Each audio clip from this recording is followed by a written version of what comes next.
अस्सलाम वालेकुम नाज़रीन, मैं मोहम्मद अब्दुल बारी, editor in chief Janata reporter. आज हमारे स्टूडियो में बहुत ही एक ख़ास मेहमान जिनकी आमद हुई है, डॉक्टर सैयद शमशुद्दीन बाबर। ये एक पेशे से MBBS डॉक्टर हैं जो specialist ozone, gynaecologist and homeopathy में बहुत ख़ास तजुर्बा रखते हैं और 50+ का जिनका एक्सपीरियंस है। तो चलिए इनसे बात करते हैं और चंद इनके रिलेटेड कुछ अमराज के बारे में भी बात करते हैं। तो अस्सलाम वालेकुम डॉक्टर साहब। वालेकुम सलाम।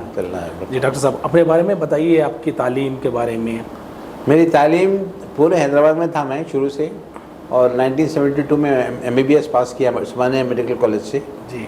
उसके बाद मैं पोस्ट ग्रेजुएशन करा, जो हाईकोर्ट के बाद हॉस्पिटल है, इसको जज्जी खाना बोलते हैं या फिर गवर्नमेंट मैटरनिटी हॉस्पिटल बोलते हैं। वहाँ मैं 4 साल पोस्ट ग्रेजुएशन करा, DGO करा, MD करा।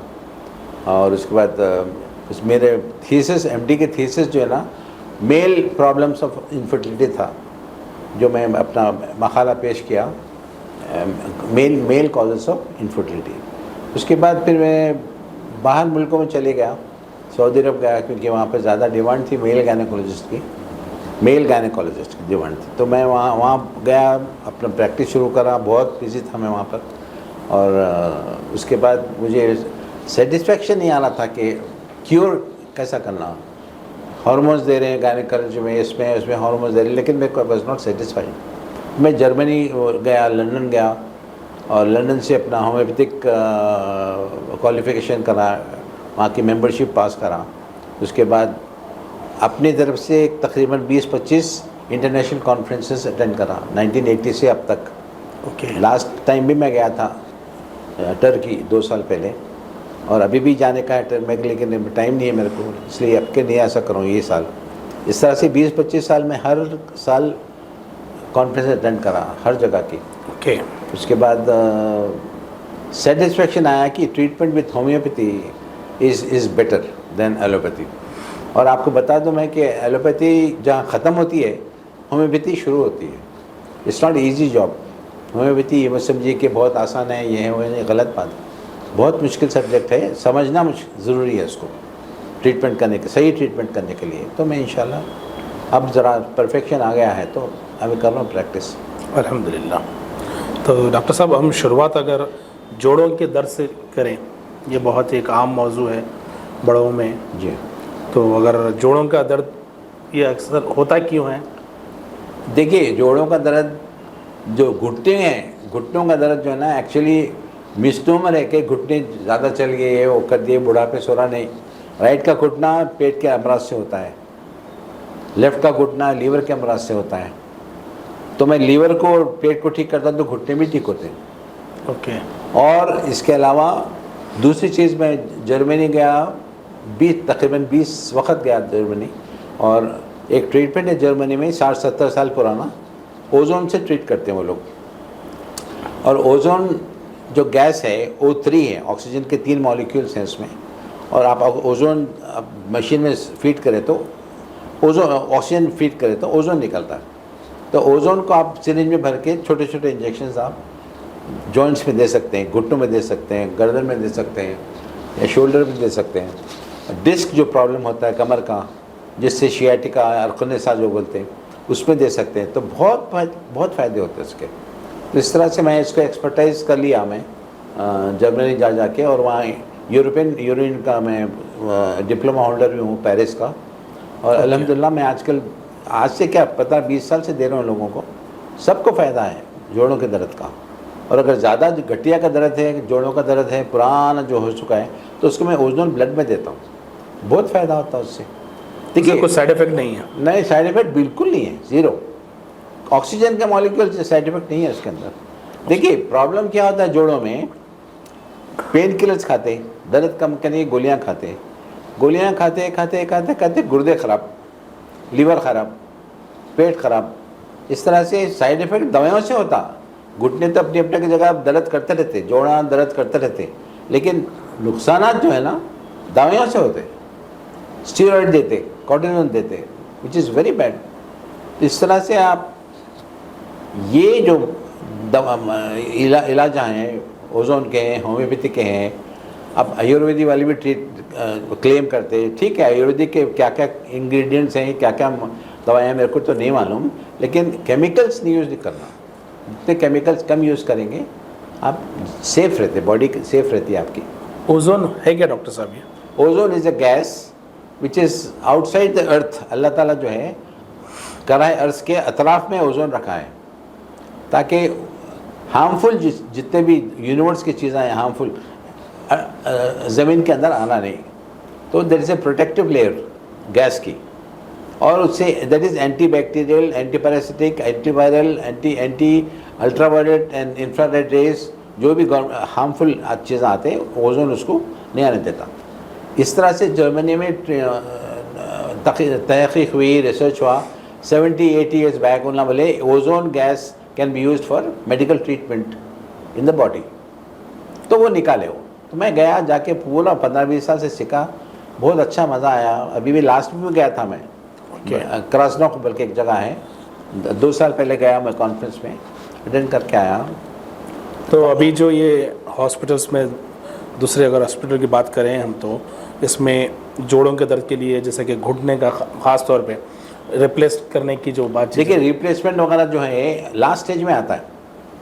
अर्ली स्टेज में या मिडिल स्टेज में अगर आप ओजोन दिए, होम्योपैथिक से ट्रीट करें, होम्योपैथिक का ज़रूरी है ट्रीट करना साथ में, तो उससे आपका वो स्टेज पहुंचता है नहीं, ऑपरेशन का स्टेज नहीं पहुंचता।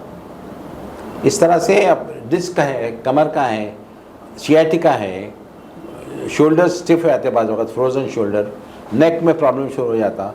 तो इस सब चीज़ों का अगर एहतियात से इलाज कर लिए ओजोन दे के और होम्योपैथिक दे के, तो एडवांस होते ही नहीं, क्योर हो जाता। आप पेन किलर्स की ज़रूरत नहीं पड़ती आपको। डॉक्टर साहब मुझे ये बताइए, ओजोन जो आपने बताया अभी, तो ये इस टाइम पीरियड होता है क्या, कितने वक्त में दें इसको? ऐसा है, पहले दिन देते, इसके एक हफ्ता 10 दिन देखते, फिर 15 दिन देखते कितना फ़ायदा हुआ, तो डिपेंड अपॉन दैट फिर सेकेंड डोज देते।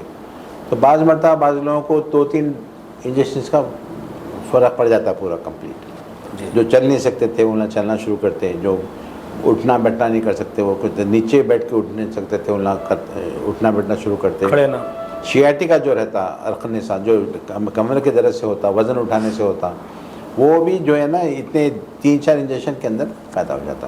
मेरे पास कई लोग गाँव से आते हैं, निर्मल से आते हैं, दरियाबाद से आते हैं, निज़ामाबाद से आते हैं, गुंटूर से आते हैं, उन लोग महीने को महीना आते, तो महीने का महीना में देता हूँ, काफ़ी फ़ायदा होता है उसमें।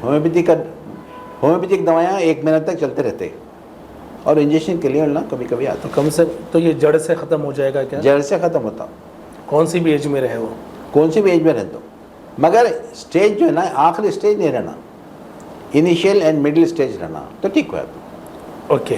या तो इसका मिसाल के तौर पे अगर इनिशियल स्टेज पे है या मिडिल स्टेज पे भी है, तो कम से कम एक 2-4 महीने, 2-4 महीने तो बहुत है, क्योर हो जाता, उससे पहले ही इंशाल्लाह। और जो लोग बाहर से आते ज़्यादा दिन या नहीं रह सकते, तो लोगों को 1-1 हफ्ते में देता हूँ मैं, हफ्ता इंजेक्शंस।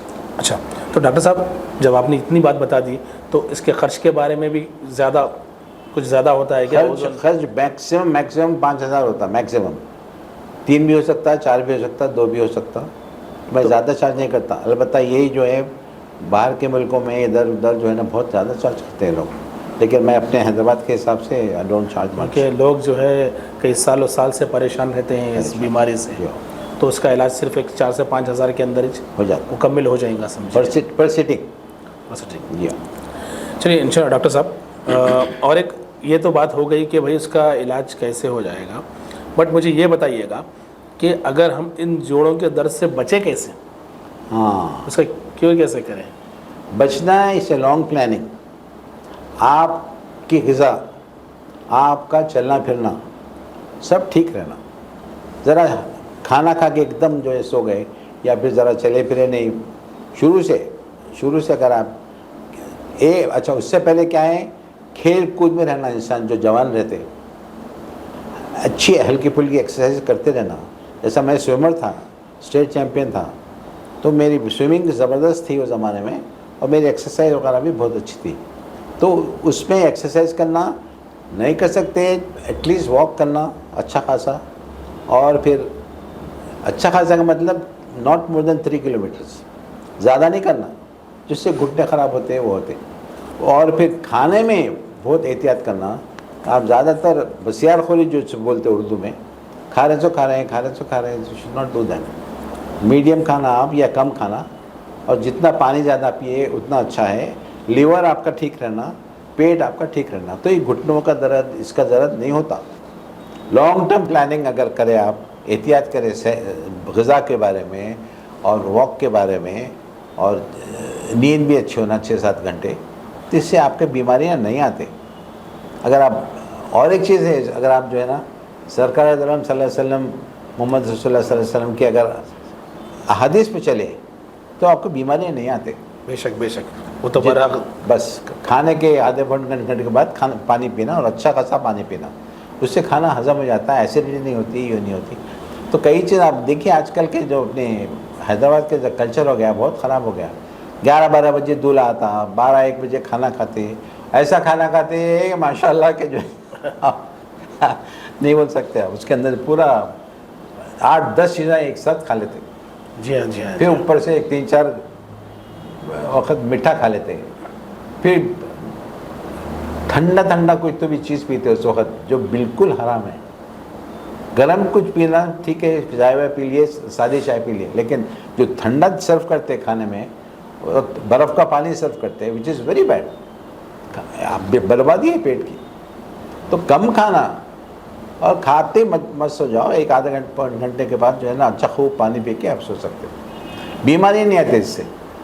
और गोश्त जितना हो सका आप दावतों में खाइए, घर में भी खाइए, लेकिन कम खाइए गोश्त। गोश्त अगर खा रहे हैं आप, उसके नेक्स्ट मॉर्निंग पपाई खाना ज़रूरी है, क्योंकि जितना आपके पेट में गोश्त रहता हो, वो प्यूट्रिफैक्शन होता, खत खत खत खत पकता रात में, सुबह में थोड़ी 3-4 टुकड़े आप पपाई के खाएं तो पूरा हल हो जाता, उसमें हज़म हो जाता, और नुकसानित नहीं होते गोश्त के। ओके, चलिए डॉक्टर साहब बढ़ते हैं अपने अगले सवाल की तरफ। जो मेरा सवाल है वो है जिगर, लीवर के ऊपर। तो इसको हम तंदुरुस्त कैसे रखें? देखिए, liver is a major organ of the body. Liver अगर आपका ठीक रहा, और आजकल तो बहुत, जिसका भी एक्सरे करो, अल्ट्रासाउंड करो, फैटी लीवर है, जिसका भी अल्ट्रासाउंड करो फैटी लीवर है। तो फैटी लीवर का मतलब क्या है? उतना 10, 15, 20% लीवर काम नहीं कर रहा, फैट आ गया उसके अंदर, चर्बी आ गई। उसको बहुत एहतियात से आप अपना ग़िज़ा ठीक करना, शक्कर नहीं खाना ज़्यादा, शक्कर जाके लीवर में बैठ जाती। लीवर ख़राब हुआ तो कई चीज़ें बॉडी में ख़राब होते हैं। कितने के हार्मोन्स बॉडी में बनते, इतने के हार्मोन्स बनते, male hormones, female hormones, oestrogen, testosterone, कई चीज़ें बनते, हाजमे की चीज़ें बनते हैं। तो liver is a major organ in the body. उसकी बीमारियां को बचाना अपन, और ग़िज़ा से बचा सकते हैं। ग़िज़ा एहतियात करना, ज़्यादातर शक्कर जो फ्रक्टोज रहता, सुक्रोज रहता, ये कम करना, मीठे ज़्यादा कम करना, तो उससे जो है आपका लीवर अच्छा रहता। और टाइम पे खाना, और ज़्यादातर जो ग़िज़ा मसाले हैं, ये है वो है, चिकनी चीज़ें नहीं खाना। तो ऑयल्स जो आजकल जो हैं, ये जो रिफाइंड ऑयल्स हैं, very bad for your health. Refined oil को छीना नहीं आप, हो सका तो आप, नहीं हो सका या हो सका तो आप असली घी इस्तेमाल करें तो बहुत अच्छा है बॉडी के लिए। इसमें multiple poly unsaturated fatty acid रहते हैं घी में, which are very good for your liver and other organs. Other दूसरे तेलों में जो है ना सैचुरेटेड फैटी एसिड्स रहते हैं। सैचुरेटेड फैटी एसिड्स जो है ना, they are very harmful for body. Doctor साहब, जिगर को तंदुरुस्त रखने के लिए, फिट रखने के लिए कौन सी ग़िज़ाएँ हम इस्तेमाल करें और कौन सी ग़िज़ाओं को अवॉइड करें? नहीं, जितना आप कम खाएंगे आपका लीवर अच्छा काम करता, और जितना आप पानी पीएंगे अच्छा काम करता। ज़्यादा खाने से लीवर ख़राब होता। और भी जंक फूड है जो रहता, आप खा रहे, जहाँ बोले वहाँ खा ले रहे हैं, और जो है ना बंडियों में खा ले रहे हैं, इधर खा ले रहे हैं, उधर, उनसे नुकसान होते हैं। इन्फेक्शन भी होता, हेपेटाइटिस बोलते हैं उसको। Hepatitis A is junk food. बाहर की जो पानी बेकार पानी रहता वो पी ले रहे हैं आप, तो इन्फेक्शन बैठ जाता लीवर में। लीवर एक वक्त ख़राब हुआ तो बहुत मुश्किल से ठीक होता, इरखान हो जाता, जॉन्डिस हो जाता। और अगर और ज़्यादा ब्लड चढ़ाए इन्फेक्टेड ब्लड चढ़ाएं, हेपेटाइटिस बी हो जाता, हेपेटाइटिस सी हो जाता। सब के बेहतरीन इलाज होम्योपैथी में है। जो भी लीवर की प्रॉब्लम है होम्योपैथी में बेस्ट इलाज है।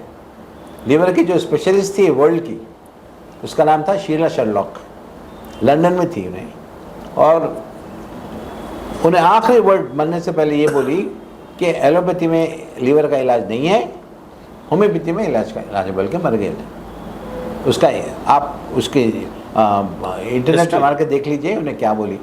Sheila Sherlock was authority in liver.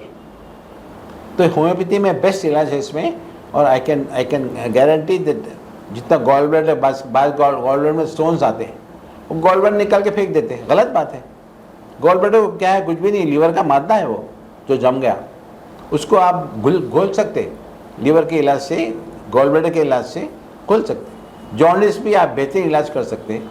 Hepatitis B, hepatitis C को इलाज कर सकते हैं, क्योंकि हेपेटाइटिस सी आगे जाके लीवर का एक बहुत ख़तरनाक बीमारी है सिरोसिस, उसको सिरोसिस हो जाता, पेट पानी भर जाता, पानी भर के जो है फिर इंतकाल हो जाता। इस तरह से अपन लीवर को बहुत एहतियात से करना पड़ता है इलाज, और कंटिन्यूस इलाज करना होम्योपैथी से करना। एलोपैथी में जितने भी हॉस्पिटल्स हैं, बड़े बड़े हॉस्पिटल्स हैं, they are failure, they can not treat liver.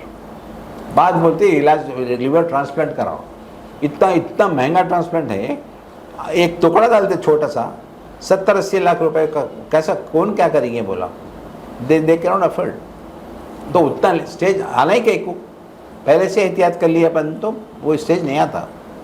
Jaundice is not good, jaundice नहीं होने देना, जंक फूड नहीं खाना, होटलों का जो पानी रहता है वो गंदा रहता है वो नहीं पीना, पानी की एहतियात करना, तो फिर लीवर प्रॉब्लम्स नहीं होते।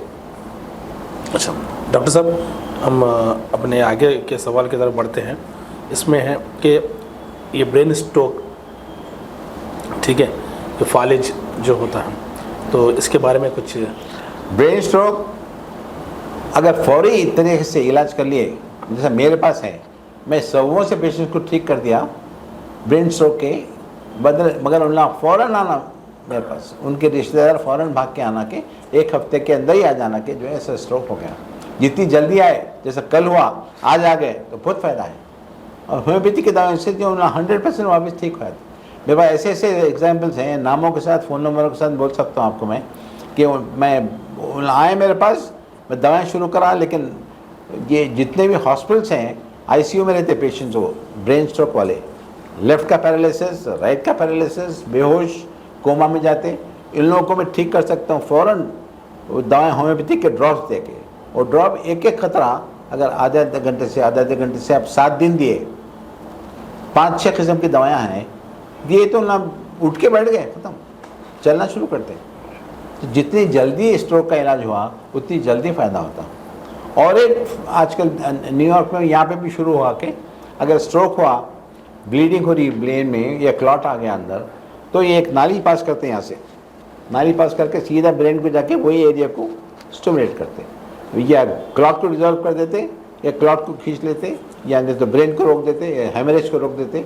उससे जो ना फ़ौरन फ़ायदा होता। उससे अच्छा जो है, फिर अगर हो सका इतना महंगा इलाज किसी के पास तो ठीक है, अदरवाइज होम्योपैथी इज़ बेस्ट। मेरे पास तो बाज़ मतलब आते लोग 2-2 महीने के बाद भी आते स्ट्रोक होने के बाद, फिर भी उनका मैं इलाज कर सकता हूँ। और अगर ज़्यादा हो गया, 6 महीने हो गए, 2 साल हो गए, तो फिर बहुत मुश्किल है, क्योंकि ब्रेन के सेल्स जो है ना डैमेज हो गए परमानेंटली, और ब्रेन के सेल्स परमानेंट डैमेज हो गए तो फिर इसको ठीक नहीं हो सकता बिल्कुल। तो ये शर्तिया इलाज रहेंगे आपके पास? जी बिल्कुल, शर्तियाँ है मेरे पास एग्जाम्पल्स हैं, फ़ोन नंबर्स हैं, हर एक चीज़ है। जो मैं इमीडिएट अटैक आया तो मेरे पास फ़ौरन आना। ऐसा ना हो कि जो है मेरे देखने वाले व्यूवर्स आपसे कांटेक्ट करें, ताकि मैं अब कांटेक्ट भी नंबर आपका मेरे वीडियोस में नीचे दे दूंगा, तो उन्होंने भी आपको कांटेक्ट करके आ सकते हैं, ठीक है। तो ऐसे लोगों के लिए आप कुछ सर्विस देना चाहेंगे हमारे व्यूवर्स के लिए अलग से? बराबर, जैसा कि मिसाल के तौर पे खर्च में, अखराजात में, अगर बिल्कुल नहीं, खर्चा अखराजात का देखिए आप, मेरे पास खर्च अखराजात सेकेंडरी है। फर्स्ट ऑफ ऑल इंसान ठीक होना, उसकी जो फैमिली है बेनिफिट होना, वो मेरा ज़्यादा एम है। देखिए ये उम्र में अब खर्चा मतलब मेरे पास नहीं है वो चक्कर। मैं गवर्नमेंट हॉस्पिटल हूँ ना, मैं कॉर्पोरेट हॉस्पिटल हूँ ना, मैं कुछ हूँ क्या है। अल्हम्दुलिल्लाह मेरे चारों बच्चे डॉक्टर्स हैं, they are always settled, all are settled. मैं जितना खिदमत इंशाल्लाह मैं करना चाहूँगा तो करूँगा बराबर। जैसा अभी थोड़ी देर पहले भी आपने बताया था कि ऐसे मुस्तहिक लोग भी अगर हैं कुछ जी हाँ, जो बेयर नहीं कर सकते तो हाँ, उनके लिए भी आप उनके लिए भी सर्विस free- जितना उनके हो लिए सके भी फ्री free हो treatment सके तो करता फ्री भी ट्रीटमेंट करेंगे करता हूँ बराबर। इंशाल्लाह इंशाल्लाह। अच्छा, ब्रेन स्ट्रोक को बचाना आप लोगों का सबका काम है ये कि क्यों होता ब्रेन स्ट्रोक। जो ब्रेन स्ट्रोक जो होता, एक तो ब्लड प्रेशर के ज़्यादती से होता है एकदम, या डायबिटीज़ होके ब्लड प्रेशर होके, क्योंकि डायबिटीज़ एक ख़तरनाक बीमारी है, उसमें पूरे ब्लड का बीमारी है, वो ब्लड वेसल्स की बीमारी है। डायबिटीज़ ये मत समझो आपके शुगर की बीमारी है। ब्लड वेसल्स, आर्टरीज जितने भी है बॉडी में हैं, they are all affected, they become narrow. जितनी भी साइज़ है नैरो हो जाती है। ब्रेन में नैरो होती, हार्ट में नैरो होती, किडनी में नैरो होती, पैरों में नैरो होती, पेनिस जो सेक्सुअल पेनिस है, पेनिस में नैरो होती। तो ये 15-20 साल में डायबिटीज़ के पूरे आर्टरीज नैरो हो जाते हैं। ये बीमारी है डायबिटीज़, नॉट दैट शुगर बढ़ गई, शुगर कम हो गई हो, लेकिन शुगर को हमेशा कंट्रोल रखना। ब्लड प्रेशर होता, किडनी, देखिए blood pressure is directly related to kidney. अगर किसी को ब्लड प्रेशर शुरू हो गया, फ़ौरन किडनी टेस्ट करना, किडनी टेस्ट करते किडनी को ट्रीट करना, ब्लड प्रेशर भी ठीक करना। तो ब्लड प्रेशर के जितना कंट्रोल देगा तो स्ट्रोक नहीं होता। ब्लड प्रेशर एकदम गुस्सा आया, एकदम किसी का तारा चढ़ गया, एकदम गुस्सा आया तो मारता अंदर, वो रग फट जाती, फटते स्ट्रोक होता। तो एक तो गुस्से पे कंट्रोल है, उससे बेहतर जो है ना ब्लड प्रेशर पे कंट्रोल करना। और ब्लड प्रेशर गोलियां ये मत समझिए, डायबिटीज़ और ब्लड प्रेशर होम्योपैथी में इलाज नहीं है इसका। ये आपको बता दे रहा हूँ, कोई भी अगर बोले मैं इलाज कर देता हूँ होम्योपैथी से, डायबिटीज़ ख़त्म हो जाएंगी, ब्लड प्रेशर ख़त्म हो जाएगा, इंतहाई गलत बयान है ये। क्योंकि हमेशा ब्लड प्रेशर कंट्रोल में रहना, शुगर कंट्रोल में रहना एलोपैथीज कर सकती। और ब्लड प्रेशर अगर हुआ किसी को, सबसे ज़्यादा इफेक्ट होने वाला क्या है ऑर्गन है, हार्ट है। क्योंकि heart is a pumping station. तो नालियाँ अगर नैरो हो गए तो हार्ट को ज़्यादा पंप करना पड़ता, पंप करते करते करते हार्ट फेल होना शुरू होता। तो ब्लड प्रेशर को कंट्रोल में रखना, हार्ट को सुकून रहता हमेशा। That is very important. नमक कम खाना इंशाल्लाह। जापान में एक जजीरा है जहाँ नमक खाते ही नहीं लोग, वहाँ ब्लड प्रेशर है ना, कुछ है ना, क्या है, नमक जहर है, नमक नहीं खाना ज़्यादा। शक्कर भी जहर है, समझिए आप, गुड़ वगैरह खा सकते हैं आप, शक्कर नहीं खाना डायरेक्ट। फ्रक्टोज भी जहर है। इस तरह से एहतियात देखिए, खाने पीने में अगर वो इंसान कर लिया एहतियात ऑलवेज, तो सेहत अच्छी रहती है। डॉक्टर साहब, ये ब्रेन स्ट्रोक जो होता है, तो क्या लोग जो ज़्यादा आजकल परेशानियों में मुब्तला रहते हैं, बाज़ लोग, ठीक है, ज़्यादा सोचने पे, ज़्यादा उसके ऊपर गौर फिक्र करने पे, कभी किसी के ऊपर जो है ना उसके ख़र्ज़े का प्रेशर है, या काम का प्रेशर है, या कुछ और दूसरे जिम्मेदारियों का प्रेशर है, इसके सबब भी ये स्ट्रोक होता है? नहीं, स्ट्रोक नहीं होता, उसके सबब ब्लड प्रेशर बढ़ जाता। ब्लड प्रेशर के सबब स्ट्रोक होता। अच्छा, देखिए परेशानियाँ, एंग्जाइटी, टेंशन, स्ट्रेस, जो काम का, इसका फाइनेंशियल, ये वो सब अपनी जगह है, किसी को अवॉइड नहीं कर सकते आप। लेकिन मुतदिल रहना, ऐसा नहीं कि आप दिल पे लेके जो है बैठे हुए हैं, सोच रहे हैं, कर रहे हैं, कोई फ़ायदा नहीं है। तो अपने आप पे कंट्रोल करना, अपने आप पे जो है क़नाअत करना, जो भी है अल्हम्दुलिल्लाह बोलना, अल्लाह के पे भरोसा करना, इस पर इससे ज़्यादा आपको फ़ायदा रहता है। ब्लड प्रेशर ज़्यादा सोच रहे हैं आप, ब्लड प्रेशर बढ़ा ले रहे हैं, उसके बाद स्ट्रोक हो रहा, दैट इज़ नॉट एडवाइसेबल। तो डायरेक्ट स्ट्रोक उससे नहीं होता, ब्लड प्रेशर बढ़ने के बाद में होता। हाँ, ब्लड प्रेशर ज़्यादा इम्पोर्टेंट है स्ट्रोक के लिए। एकदम आप टेंशन में, कोई कर्जा हो गया या नहीं हो रहा, स्ट्रोक नहीं होता जब तक कि ब्लड प्रेशर हार्ड नहीं हुआ या डायबिटीज़ ख़राब नहीं हुआ आपका, स्ट्रोक नहीं होता। ओके। अच्छा डॉक्टर साहब, अभी हम आखिरी सवाल मीन्स आगे जो मेन इम्पोर्टेंट जो बात के लिए आपको यहाँ पे मदऊ किया गया था, आप जो स्पेशलिस्ट हैं गायनेकोलॉजिस्ट के लिए भी, तो ये जो बच्चों का आजकल जो हमारे माशरे में जो है ना, 1-2 साल 3 साल में जो बच्चे नहीं हो पा रहे हैं, ठीक है, शादी होने के बाद, तो उस सिलसिले में आप क्या बताएंगे? ये बहुत इम्पोर्टेंट और इंटरेस्टिंग सब्जेक्ट है, बच्चे नहीं हो रहे। 30% मर्दों की रिस्पॉन्सिबिलिटी है और 70% औरतों में रहता। या मैं ज़्यादा वो कराता हूँ, 50% मर्द भी बोल मर्द सकते में हैं। रहते हैं, 50% औरत में रहती है। और मैं ज़्यादा वो करा तो 100% मर्द रहता और औरत नॉर्मल रहती। तो इस तरह से अब उसको एनालाइज करना। देखिए मेरे पास ज़्यादा इतना एक्सपीरियंस हो गया कि ना मेरे पास क्लिनिक में एक्सरे है, ना MRI है, ना CT स्कैन है, ना लैब है, ना कुछ है, अल्ट्रासाउंड भी नहीं है। क्योंकि मैं देखते ही 2-3 बार 4-5 में सवाल करते मैं समझ आता कि बीमारी क्या है। ज़्यादा से ज़्यादा सीमेंट टेस्ट जो रहता है मर्दों का वो मंगाता हूँ। 10-10 साल से बच्चे नहीं होते तो 2 ही चीज़ मंगाता हूँ, एक तो अल्ट्रासाउंड औरत का और मर्द का सीमेंट टेस्ट मंगा के आई कैन डिसाइड। मैं दवाइयाँ दिया, 100 से बच्चे हो गए मेरे पास। तो पिन पॉइंट करके अगर ट्रीट करे तो बेहतरीन फ़ायदा होता है उसका। और औरत का में सबसे ज़्यादा क्या रहता, पॉलीसिस्टिक ओवरी डिजीज रहती है, PCOD बोलते हैं उसको। अंडे नहीं निकलते, अंडे छोटे रहते, अंडे निकलते ही नहीं, मेंसेस नहीं होते, मेंसेस हुए तो इरेगुलर होते। इस तरह से कई चीज़ें बेचारे बच्चियों में शुरू होते शादी के बाद। शादी से पहले पूछे तो ठीक रहती, मैं बस सब मेंसेस टाइम पे आ रहे थे, ये है वो है सब। शादी के बाद टेंशन शुरू होता, 6 महीने के बाद बच्चे नहीं हुए, बच्चे नहीं हुए, बच्चे नहीं हुए, बच्चे नहीं, इशू रहता। और लड़की के पीछे टेंशन, फैमिली का टेंशन रहता, उसका सोशल टेंशन रहता। दावत में गई तो पूछते अब तक नहीं हुआ, अब तक नहीं हुआ। इससे उसका दिमाग परागंदा होता और प्रॉब्लम शुरू हो जाता। उसमें बॉडी के अंदर अंडे बनना बन जाते, PCOD आता, ओवरीज के ऊपर चर्बी चढ़ जाती, समझे आप। अंडे नहीं निकलते, अंडे वहीं का वहीं रहते, नेकलेस के जैसा नेकलेस रहता वैसे अंडे जमा होते रहते अंदर, निकलते नहीं। तो इसका बेहतरीन इलाज होम्योपैथी में है। और स्ट्रेस का इलाज है, मैं साथ साथ स्ट्रेस की दवाई भी देता हूँ और अंडे निकलने की भी दवाई देता हूँ और ओवरीज ठीक होने की दवाई देता हूँ। ख़त्म, बीमारी ठीक हो जाती। मर्द का देखा तो मर्द में सेमेन में एब्नॉर्मलिटी रहती, जो दूसरे डॉक्टर बोलते नॉर्मल है, नॉर्मल है, नॉर्मल है। ये बेवकूफ़ी है। एब्नॉर्मल स्पर्म्स रहते, मोटिलिटी कम रहती, काउंट कम रहता, उनको बोलते नॉर्मल है। और बदमाश के पास डॉक्टर रहते हैं हॉस्पिटल्स में, इसमें उसमें बोलते कि IVF करा लो, IUI करा लो, ICSI करा लो। ऐसा कैसे कराते, फ़ायदा ही नहीं है ना। और जब औरत का, लड़की का ट्यूब्स ठीक हैं, वो मेंसेस आ रहे हैं, अब अंडा बनना शुरू हो गया। अब मर्द का प्रॉब्लम है सेवन में, उन्होंने बोलते IVF करा लो। वो IVF मर्द के इस टाइप की सेवन में IVF फेल हो जाता, स्पर्म वॉश करती है, वो भी फेल होता। मैं क्या गारंटी, ऐसे ऐसे 10 साल 15 साल 18 साल वालों को मैं बच्चे हुए मेरे पास, सब बच्चे हैं मेरे पास। एक एक के फ़ोटो हैं, एक एक के हिस्ट्री है, एक एक के माँ बाप के नाम है, फाइल नंबर है, सब है मेरे पास। ओके।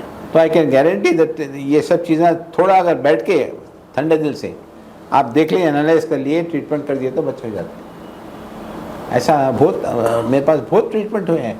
और ज़्यादा मैं पहले ज़माने में करता था, लैप्रोस्कोपी करता था और आपके सर्जरी वगैरह करता था। अब ज़रूरत नहीं है उसकी।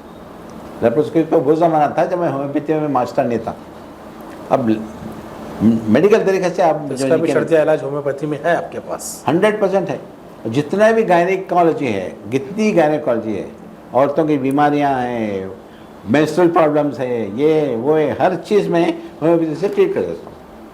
हर चीज़ विदाउट, मैं अपनी एंटीबायोटिक्स और हार्मोन्स में 15-20 साल पहले यूज़ करता था, आप तो मेरे है नहीं, अब नहीं यूज़ करता। पूरी दुनिया में गायनेकोलॉजी में ट्रीट कर सकता हूँ होम्योपैथी में। यही चीज़ देख के गवर्नमेंट ऑफ इंडिया मेरे को बुलाई, दिल्ली बुला के कॉन्फ्रेंस में बोले कि जो है आप इतने गायनेकोलॉजिस्ट हैं सीनियर, होम्योपैथ हैं सीनियर, आप जितने भी मेडिकल कॉलेज हैं 15-20 मेडिकल कॉलेजेस इंडिया के, आप जाइए लेक्चर दीजिए हमारे बच्चों को। तो होम्योपैथिक कॉलेज में गया, मैं लेक्चर दिया। ओके। हर एक को, थाउजेंड्स ऑफ चिल्ड्रन जो स्टूडेंट्स थे, इन लोग बहुत खुश हो गए कि homeopathy can do miracles in gynaecology. तो डॉक्टर साहब मुझे ये बताइए कि अभी जो ये डिलीवरीज जो हो रही हैं मैक्सिमम ऑपरेशन से ही हो रही हैं। ये बहुत गलीज, बहुत, देखिए मैं इसको बोलता हूँ इनएक्सपीरियंस डॉक्टर्स, जितने भी गायनेकोलॉजिस्ट हैं उन लोग को पढ़ाने वाले ठीक नहीं है। लेबर रूम में बैठना पड़ता, डिलीवरी सीखना पड़ता, delivery is not a very easy job. Delivery जो है ना, आप 5-5, 6-6, 8-8 घंटे मॉनिटर करना पड़ता। तो मैं जब अपने पास डिलीवरी करता था जज्जे खाने में, पूरी रात जाती थी, डिफ़िकल्ट से डिफ़िकल्ट डिलीवरीज करते थे हम लोग, पूरा फर्स्ट क्लास। और देखिए, जब पेन शुरू होते, बच्चे का सर नीचे आना शुरू होता, तो आप 3 घंटे के 4 घंटे अगर बोल देना कि बच्चे का सर नीचे आ रहा, पेन्स आ रहे हैं, बराबर आ रहे हैं, डोंट डिस्टर्ब देम, ज़्यादा ज़्यादा एक ग्लूकोज चढ़ा दिए तो उस पर पेन्स शुरू हो जाते हैं, पानी खुल जाता औरत का उसमें जो है ना डिलीवरी नॉर्मल होती है। नॉर्मल डिलीवरी भी ऐसा करना कि बच्चा रोना, बच्चे के सर निकलते ही रोना, this is an art of delivery. अगर लेट हो गया, बच्चे का सर लेट अटक गया, लेट निकला, तो उन्हें अंदर पानी अपना खुद पैखाना कर लेता और ख़ुद पानी पी लेता, लंग्स में चले आता बच्चे के। तो बच्चा जब पैदा होता है वैसा बच्चा रोता नहीं रोया तो उसको ऑक्सीजन नहीं मिलता, ऑक्सीजन नहीं मिला तो बच्चा रिटार्ड हो जाता, पैदाइशी उन्हें हो जाता है रिटार्डेड, एबनॉर्मल, टाइम पे बैठता नहीं, 6 महीने बैठना नहीं बैठता, 1 साल में चलना नहीं चलता, बातचीत करना लेट हो जाता, everything becomes late because of whose fault? Gynaecologist fault. अब करने वाले बच्चे आजकल जो है ना, उनका नॉर्मल डिलीवरी सीखते नहीं सीखे तो आसान क्या तरीका है, सीजन करो, अब सीजन कर देते। अब एक सीजन के बाद बोलते दूसरा सीजन करना, दो हो गए तो कंपल्सरी सीजन जिंदगी में। तो बच्चों की काउंट लिमिटेड रहती, 3 सीजन ज़्यादा नहीं हो सकता बोलते। मैं 7 सीजन कराऊँ, 7 8 है सीजरियन, सोचेरिंग अच्छी होना। मेरी फैमिली, मेरे बच्ची का 6 सीजरियन करा मैं। This is an art. सीखना ना, तो सिखाने वाले नहीं है आजकल, सर्जन्स अच्छे नहीं है सिखाने वाले। जो सर्जन्स है हॉस्पिटल्स में हैं, उन लोगों को ट्रेनिंग बराबर नहीं हुई है। This is vicious circle which is going on. पढ़ाई ठीक नहीं है, एक तो कॉलेजेस में, मेडिकल कॉलेजेस में पढ़ाई ठीक है तो फिर बच्चे पट मारते, सीखते नहीं। सीखना चाहे तो सीजर बच्चों को पढ़ाना नहीं आता लोगों को, असिस्टेंट सर्जन्स को, उन लोगों को खुद एक्सपीरियंस नहीं है सर्जरी का। मैं तो अब तो खैर मेरी उम्र होगी, मैं तो सोच रहा था कि सर्जन्स को ट्रेनिंग देना, मैं बुला के कि सर्जन्स की ट्रेनिंग कैसी रहती, वो अच्छी तरह से ट्रेनिंग करना, तो ताकि उन लोग आइंदा चल के सिखाना बच्चों को। इस तरह से अगर बच्चे एबनॉर्मल हो गए तो आप देखिए बच्चों का एबनॉर्मल होना बहुत डेट्रीमेंटल है। एक बच्चे की लाइफ गई, ज़िंदगी तमाम बेचारा जो है ना बैकवर्ड रहता, बैकवर्ड, चलना बराबर नहीं, बात करना बराबर नहीं, स्कूल में गया तो मैथमेटिक्स नहीं मालूम, क्या पढ़ाई हो रही है समझ में नहीं आता। This is why because of faulty delivery गलत हो गई। तो खुदा के वास्ते अच्छी डिलीवरी, आप बैठ के आराम से सोचना डिलीवरी कहाँ कराने का है, अच्छी डिलीवरी कराना, एक जगह अच्छी जगह पे डिलीवरी कराना, और बच्चा रोना, सर अगर बाहर निकला अम्मा के बाद तो विद इन 1 सेकेंड बच्चा रोना। 1 मिनट लेट रोया तो उसके प्रॉब्लम्स होते हैं, 3 मिनट लेट रोया तो प्रॉब्लम्स होते हैं, 5 मिनट लेट रोया तो और प्रॉब्लम्स होते हैं, 7 मिनट लेट हुआ तो उन्हें ख़त्म, उन्हें उठता ही नहीं बिस्तर पे से, पैर क्रॉस हो जाते, उन्हें ज़िंदगी भर ऐसे पड़े रहता। मेरे पास 8-8, 10-10 साल ऐसे पड़े हुए बच्चे आए मेरे पास, कंप्लीटली जो नॉर्मल रहते हैं। एबनॉर्मल बच्चे क्या करेगा बेचारा, अम्मा बाप बेचारी अम्मा जो है ना मर जाती, उसका पेशाब पैखाना कर लेते हुए खाना नहीं खा सकता, उन्हें पड़ा हुआ है बस, because of doctors fault. But लोग, डॉक्टर साहब मैं आपको रोक रहा हूँ यहाँ पे, बट लोग बोलते हैं कि भाई आजकल हमारे मास्टर में कई लोगों का सोचना है कि भाई चांद गिरने के टाइम पे नहीं निकलना, बाहर नहीं निकलना, ऐसा बेकार बता, नहीं तो उसमें जो है नॉर्मल होगा बच्चा, ऐसा होगा, नहीं पोंट कटे हुए रहते हैं, और नॉनसेंस है वो। अच्छा, उसमें सूरज ग्रहण के टाइम पे जो है ना, जैसे बस बिस्तर पे लेटे रहना, वैसे बेकार बता। सूरज ग्रहण पे लेटे रहना अच्छी बात है वो, क्योंकि हार्मफुल शॉएँ जो है ना सूरज ग्रहण के आते रहते, उसमें लेट जाना, जाखूने रखना साथ में, वो करना बिल्कुल, क्योंकि शॉ का साइड इफेक्ट होता है वो, अल्ट्रा वायलेट रेस का, तो अल्ट्रावायलेट जो जब सूरज गिरहण होता, चांद गिरहण होता तो लेट जाना पड़ता, दैट इज़ नॉर्मल। अलबत्ता ये जो उसका जिम्मेदार इस पे इसको ठहराना, किसको, नहीं नहीं नहीं नहीं, एबनॉर्मल बच्चा हुआ, लेट हो रहा, रिटार्डेड हो गया तो उसको जिम्मेदार नहीं ठहरा सकते आप, ये डॉक्टर्स फॉल्ट, इससे बच्चा। आप खुद एक डॉक्टर है फिर भी आप बता रहे हैं कि ये डॉक्टर का फॉल्ट है। मैं वो एक्सेप्ट करता हूँ, डॉक्टर्स का फॉल्ट है। आप जाओ ये बड़े बड़े हॉस्पिटल जितने भी आजकल भी ये कॉर्पोरेट हॉस्पिटल है, मैं नाम नहीं लेना चाह रहा हूँ, एबनॉर्मल बच्चे हो रहे। एक हफ्ता पहले भी मेरे पास आए थे, रोज ऑलमोस्ट महीने में 1-2 तो भी आते केसेस कि बच्चा स्पीच बात नहीं कर सक रहा, लेट स्पीच है, स्पीच थेरेपी दे रहे हैं। स्पीच थेरेपी कैसा देंगे जब तक ब्रेन डेवलप नहीं करे उसको। तो मैं ब्रेन डेवलप करता हूँ तो स्पीच ऑटोमेटिक आती है। तो होम्योपैथिक दवाइयों से आप ब्रेन को डेवलप कर सकते हैं, बच्चे के ब्रेन को ठीक कर सकते हैं, जैसा आप स्ट्रोक के पेशेंट को ठीक कर सकते हैं, इस तरह से बच्चों के ब्रेन को ठीक कर सकते हैं। उन्हें टाइम पे चलता, टाइम पे भागता, टाइम पे पढ़ता लिखता, नॉर्मल आदमी बनता, समझे। This is a very very intricate difficult problems going on. सऊदी अरब में तो बहुत था ये एबनॉर्मल बच्चे, क्योंकि उनकी डिलीवरियाँ पूरे जो है ना इजिप्शियन करते हैं, वो करते ये करते, बच्चा रोते नहीं, लेट रोया तो गया। ये बोल रहा हूँ मैं। अगर सीजरेन भी करे, बाज नौसिक जो बच्चियाँ रहते हैं सीजरेन करते डॉक्टर, सर को टाइम पे निकालना, काट के सर को within 1 minute, within few seconds बच्चा सर आ जाना बाहर, बॉडी रहने दो अंदर मामा के अंदर, सर बाहर आ जाना, आँख नाक सब साफ करना, सक करना, पानी, ऑक्सीजन रोता बच्चा, 1 सेकंड में रोता। जितना जल्दी रोया बच्चा उतना इंटेलिजेंट रहता। ओके, लेट रोया बेचारा बच्चा गया। ओके डॉक्टर साहब, एक भी मुझे सवाल है इसमें कि आप जैसे ही बच्चे डिलीवरी होती है उन्हें लेकर जाके जो है ना गिलास में रख दे रहे हैं। ग्लास में रखने क्यों? उन्हें रोया नहीं, ऑक्सीजन नहीं मिला।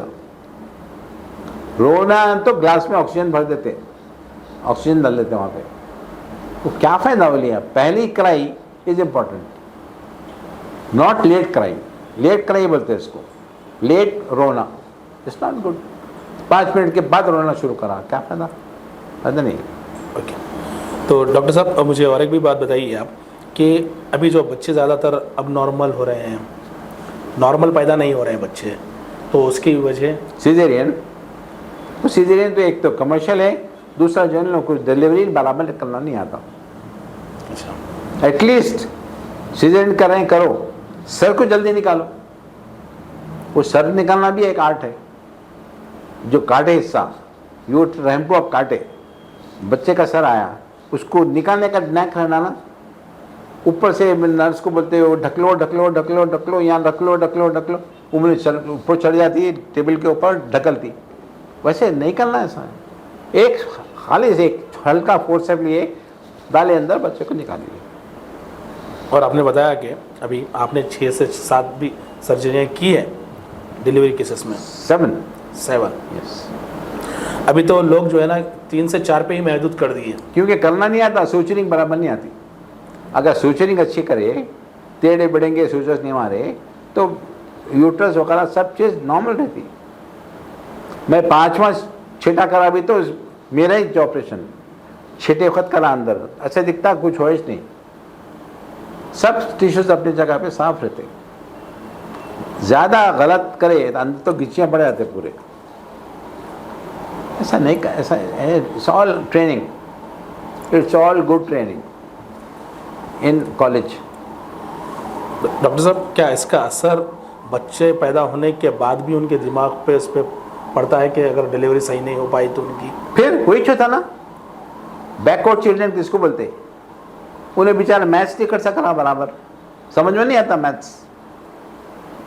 और जो है वो बच्चा, और एक चीज़ क्या करते हैं आजकल, वैक्सीन ठोक देते। ये यूरोपियन अमेरिकन स्टाइल है कि vaccine vaccine vaccine vaccine vaccine vaccine, तकरीबन 1 साल के अंदर तकरीबन 20 वैक्सीन ठोक देते। वैक्सीनेशन का इतना बैड इफेक्ट होता, नाउजुबिल्ला, बच्चा जो है ना कई चीज़ें बीमारियाँ शुरू रहते हैं उसके अंदर, टॉन्सिल्स आ जाते, नज़ला हो जाता, ये हो जाता, बार बार बुखार आता, इम्यूनिटी गिर जाती। मेरे पास हज़ारों केसेस हैं ऐसे। और बच्चे बिकम्स ऑटिस्टिक, ऑटिज्म शुरू हो जाता। ऐसे बच्चे, ऑटिज्म मतलब अपने अपने में नहीं है बच्चा। ADHD बोलते, ADHD का मतलब है हाइपर एक्टिव डिसऑर्डर, समझा? हाइपर एक्टिव डिसऑर्डर में बच्चा अपने में नहीं रहता, आप बुलाओ करो, इधर भागते रहता, उधर भागते रहता, इधर भागते रहता, कोई चीज़ ठीक नहीं करता, यूँ करता इसको फेंक देता, यूँ करता इसको फेंक देता। अम्मा परेशान रहती कि इसको कंट्रोल में कैसा करना। This is another problem of late backward delivery, faulty delivery and excessive vaccinations. और ऐसे बच्चों का मैं हज़ारों का इलाज करा सऊदी अरेबिया में, हज़ारों, सौ से नहीं। यहाँ पे भी मेरे पास नहीं बोलता भी 200-300 बच्चे हैं मेरे पास जो ठीक करा हुए हैं और ठीक हो रहे हैं लोग माशाअल्लाह। तो अल्हम्दुलिल्लाह, दिस शुड बी। अच्छा, और एक चीज़ बोलता हूँ मैं आपको, अगर फ़र्ज़ करिए बच्चा रोया नहीं, अब पैदा हो गया, उसी वक्त अगर होम्योपैथिक ड्रॉप डाल दिए, ठीक हो जाता, उन्हें छट होम्योपैथिक जाकर ब्रेन को ठीक कर देती। तो पैदा हुए से बच्चे को क्या दवा देना फ़ौरन देना। नाम बोलो तो मैं नाम बोलता हूँ, मेरे पास कई ऐसे मेरे रिश्तेदारों में पैदा हुआ बच्चा, रोया नहीं, पानी पी लिया, पैखाना कर लेके वो पैखाना चले गया, ICU में मशीन में सांस ऐसा यूँ चल रही। मैं गया, जाके देखे, मेरे को मालूम था क्या प्रॉब्लम है, फ़ौरन ड्रॉप्स डाल दिया, एक डाला।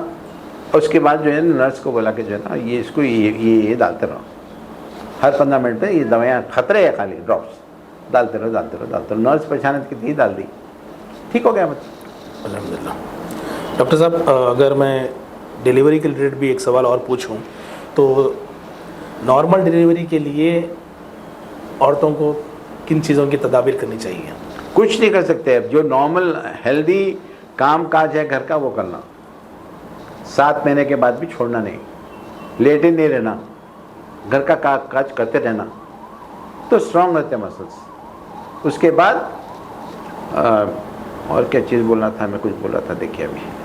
उसके बाद जो है मेरे पास एक दवा है नॉर्मल डिलीवरी की, होम्योपैथी की, पूरे 9 महीने देना, मतलब 9 महीना शुरू हो गया और ये दवा शुरू करे, उसका नाम है क्वालोफाइलम, शुरू करे 30 दिन दिए, रोज़ 1 डोज, नॉर्मल डिलीवरी होती। मैं 500 केसेस को दिया, 500 नॉर्मल हुए। पहले सीजरियन करे हुए, मेरा एक वो है मखाना है, मखाना बोलते तो क्या बोलते हैं आप लोग इसको, मेरा पेपर है, एक साइंटिफिक पेपर है बराबर, जो मैं इंटरनेशनल कॉन्फ्रेंस में दिया। दिल्ली पहला सीजरियन कोई करे, गलती से हो गया, और फिर बच्ची औरत की हाइट अच्छी है, सब ठीक है, नॉर्मल हो सकती, मगर फिर भी सीजरियन करे, हो गया। उसके बाद मेरी दवाई दी है 9th मंथ में, ऐसे स्ट्रॉन्ग ब्यूटीफुल पेन्स आए, नॉर्मल डिलीवरी है। Second delivery second delivery normal हो गई तो हमेशा नॉर्मल होती। सेकेंड डिलीवरी अगर सीजरियन हो गई तो हमेशा सीजरियन होता, ये चीज़ याद रखिए। तो सेकेंड डिलीवरी मेरे पास 500 केसेस के नॉर्मल हुए। 500 केसेस कौन से? जो पहले सीजरियन हुए थे। इस तरह मेरे पास रिकॉर्ड है पूरा। और आजकल तो माहौल बना हुआ है कि भाई, अब जैसा कि आपने बताया कि 7 मंथ्स में भी जो है ना उनको जो है ना एक्टिव घर के काम काज करते रहने चाहिए बोल करना, मगर आप आजकल का एक माहौल बन गया है कि भाई 7 मंथ्स में जो है ना डॉक्टर साहब बता दिए कि रेस्ट की ज़रूरत है, आराम की ज़रूरत है, गलत बात, लेके चले गए उनको, गलत बात। उनके मायके चले गए, मैके में काम करना, क्या जाओ मैके को जाओ, वहाँ पे भी काम करते रहना, करते रहना, वॉक करते रहना, नॉर्मल रहना। चलिए डॉक्टर साहब, बहुत अच्छा लगा आपसे बात करके, और आपने कई सवालों के बेहतरीन जवाब दिए, और मैं उम्मीद करता हूं कि हमारे व्यूवर्स को बहुत फ़ायदेमंद हासिल हुआ होगा। किडनी के बारे में बोलना चाह रहा था मैं थोड़ा। अच्छा, 1 मिनट। ये किडनी फेलियर जो डायलिसिस चल रहा है आजकल, डॉक्टर, हाँ, तो डॉक्टर साहब ये किडनी फेलियर का जो आजकल मौजू बने हुआ है, इसके बारे में आप क्या कहना चाहें? देखिए, किडनी फेलियर का जो है लापरवाही किस में हुई? शुगर में हुई, डायबिटीज़ में हुई। डायबिटीज़ कंट्रोल नहीं करे, लंबा चलते गया, ब्लड प्रेशर हो गया, और फिर भी, क्योंकि आपको मैं पहले बोल चुका हूँ कि डायबिटीज़ के मरज़ जो है ना आर्टरीज का मरज़ है, खून की नालियों का मरज़ है, शुगर का नहीं है मरज़ डायबिटीज़। जहाँ के जो बॉडी के खून के नालियाँ सिकुड़ते जाते, ब्रेन में सिकुड़ते, हार्ट में सिकुड़ते, किडनी में सिकुड़ते, पैरों में सिकुड़ते, जिससे जो नमनेस शुरू हो जाती, चुमटियाँ बनना शुरू हो जाते और सेक्स में भी सेक्स वीक हो जाता बिकॉज ऑफ उनके नालियाँ सुकड़ जाते। किडनी में सुकड़े तो किडनी डिजीज शुरू हो, प्रोटीन लॉस शुरू हो जाता, प्रोटीन लॉस, एल्बुमिन। तो इससे क्या होता है, first sign of kidney failure या हार्ट भी इज यूरिन का टेस्ट करना, एल्बुमिन दिखता, एल्बुमिन दिखा तो समझ जाना कि आप ये बीमारी शुगर की जो ना आर्टरीज पे चले गई। फौरन आप हार्ट का भी उसका भी सब इलाज शुरू करना है। और किडनी का बोलता ब्लड प्रेशर, हल्का ब्लड प्रेशर बढ़ना शुरू होता, आप फौरन टेस्ट करो किडनी का, किडनी की बीमारी शुरू हो जाती। तो किडनी की बीमारी अगर शुरू हुई, क्रेटिनिन राइज होता, क्रेटिनिन अगर 2, 3, 4, 5, 6 तक आया तो मैं होम्योपैथी से इलाज कर सकता हूँ उसका, ओके, इसको नॉर्मल कर सकता हूँ। अगर बढ़ गया 8, 10 के ऊपर चले गया तो डायलिसिस करो बोलते लोग। बस 10 के केसेस भी मैं ठीक करा सकूँ, लेकिन मैं रिस्क नहीं लेता, समझे। एक आध वक्त डायलिसिस करो, फिर आओ, फिर ट्रीट कराओ, एक वक्त करो, फिर आओ, ट्रीट कराओ। और हफ्ते में 3 वक्त करना, 2 वक्त करना ज़रूरी नहीं है ऐसे केसेस में। अगर ऑलरेडी कई सालों से डायलिसिस चल रहा, 3 वक्त तो गया, किडनी गई, उसको तो मैं कुछ नहीं कर सकता। अलबत्ता बिगिनिंग में अगर 5-6 क्रेटिनिन या पोटेशियम बढ़ गया, पोटेशियम नॉर्मल है, तो ऐसे लोगों को इलाज कर सकता एंड दे बिकम नॉर्मल। मैं 100 से इलाज कर दिया किडनी के, अभी भी मेरे पास 3-4 केसेस रोज़ इलाज चलते रहता कि इसमें क्रेटिनिन मैं कम करता हूँ। और सख्त परहेज जो है ना, जितने भी डायलिसिस के पेशेंट्स हैं या किडनी के पेशेंट्स हैं, उनको बोलता हूँ गोश्त छोड़ दो, आप गांधी बन जाओ, ओके, प्योर वेजिटेरियन बन जाओ, गोश्त बिल्कुल छीना नहीं, तो ठीक रहते किडनी के अमराज के लिए। और कितने दिनों में मिसाल के तौर पे डायलिसिस चालू हो जाएगा उसको, जब स्टेज कौन से स्टेज पे? अगर क्रेटिनिन का स्टेज 10 हो गया, समझे आप, 10 के ऊपर चले गया, या पोटेशियम आपका 5 के ऊपर चले गया, तो डायलिसिस शुरू होता। कभी ऐसा हुआ है कि डायलिसिस होने के बाद में फिर आपने उसका इलाज किया हो, फिर उसका डायलिसिस जरूरत नहीं पड़ी? नहीं, 3 वक्त अगर हो रहा था, 2 वक्त हो जाता हफ्ते में। ओके, 2 वक्त हफ्ते में हो रहा था, 1 वक्त होता, उतना कर सकता हूँ मैं, लेकिन कंप्लीटली डायलिसिस छोड़ नहीं सकते, वो तो अल्लाह के ऊपर है, उनकी किस्मत है। दवाएं दिए तो ठीक होते, नहीं तो नहीं होते। ओके,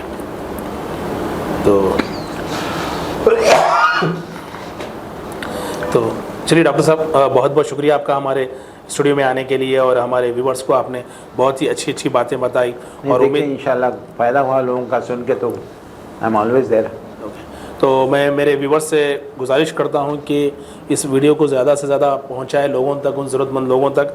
और डॉक्टर साहब ने भी अभी जब के वादा किया है कि अगर कोई, देखिए मैं 40-45 साल बाहर रह के अब यहाँ आके सेटल हो गया, अब जाने का इरादा नहीं है, तो इंशाल्लाह यहीं हैदराबाद में रहूँगा मैं इंशाल्लाह। तो मैं नीचे जो है हमारे व्यूवर्स के लिए डॉक्टर साहब का एड्रेस वगैरह भी सारी चीज़ें मेंशन कर दूंगा, और सबका जो है मैं असिस्टेंट का उनका नाम भी नंबर के साथ में मेंशन कर दूंगा, ताकि आप अपॉइंटमेंट लेके जा सकें। और डॉक्टर साहब, मेरी स्पेशल हमारे जनता रिपोर्टर के लोगों की तरफ से आपके लिए स्पेशल ये गुजारिश है हमारी कि हमारे व्यूवर्स में अगर जो मुस्तहिक हो, जरूर, जो ज़रूरतमंद हो, जो खर्च बेर नहीं कर सकते, उनके लिए कुछ ख़ास ख्याल और ख़ास इलाज ज़रूरी करें। हाँ, मेरा वादा है इंशाल्लाह। चलिए इंशाल्लाह। बहुत बहुत शुक्रिया डॉक्टर साहब आपका आने के लिए। Thank you. ऐसी मज़ीद आगे इसी वीडियो के लिए हमारे पेज को ज़रूर फॉलो करें, लाइक करें, शेयर करें, और इसी तरह हमारी वीडियो को आगे बढ़ाते रहें। शुक्रिया।